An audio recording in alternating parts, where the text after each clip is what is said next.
طبعا الجلد كمان لما ناجي ننيخه نخليه في حته مؤاخذه في طشت كده، وبجيب جرد وحنه وملح، اسمه ملح رشيدي كده، الحبايه بتاعه جامد، الحبايه بتاعه جامد شويه. بالنسبه للملح بيبعد من الدود، المؤاخذه ما بيخليش الجلد يومين اللي هو في الميه فيه ده، ما بيخليش يخش في مع الدود وكده. والحنه بيضيق الريحه بتاعه. والجرد بيخشن الجلد سمك الجلد بتاعه، السمك يعني كل ما بيقعد في الجرد بيغمده وبيخلي الجلد بتاعه جامد شويه. لما بيجي يقعد 3 ايام او يومين اروح ده شايل منه الشعر بتاعه بالوضعه دي، اروح بجيب سلك صلب بلف على عرض الطبق كده، بجيب خيط قطن اخيطه بقى هي ولينا. قبل ما احط السلك ده بقى، قبل ما الف الجلد بخلي ده الخشب دي، بفرش الجلد في الارض، بحط الخشبات دول دي ودي ودي وبركب فيهم ده.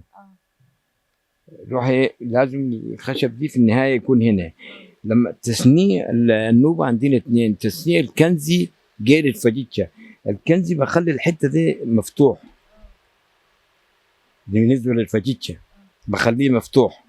الكنزي بخليه ملموم، لان الكنزي عندنا اغاني محمد عبده، عبد الحليم، ام كلثوم. في كلمه بيتقال عليه بس انا بصراحه ما اعرفش بالعلم، يعني شرقي وغربي ده. فبيبقى مثلا اغنيه يا بيوت السيوس يا بيوت نادي، الحاجات دي بيبقى بيديني الصون عالي شويه، بخليه ده ملموم، يعني اخلي الفرسه دي محمل فوق دول، فوق الخشبتين دي. عمل في السودان في الفجيتشا اللي هي اغاني محمد وردي، محمد منير، بيبقى مفتوح الصوت بتاعه غامض، يعني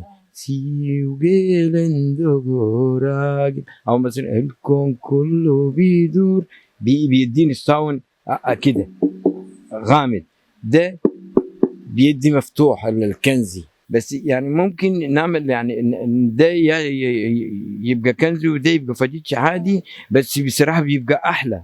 كل من الفجيتشا محمل على الجلد بيدي صوت احسن.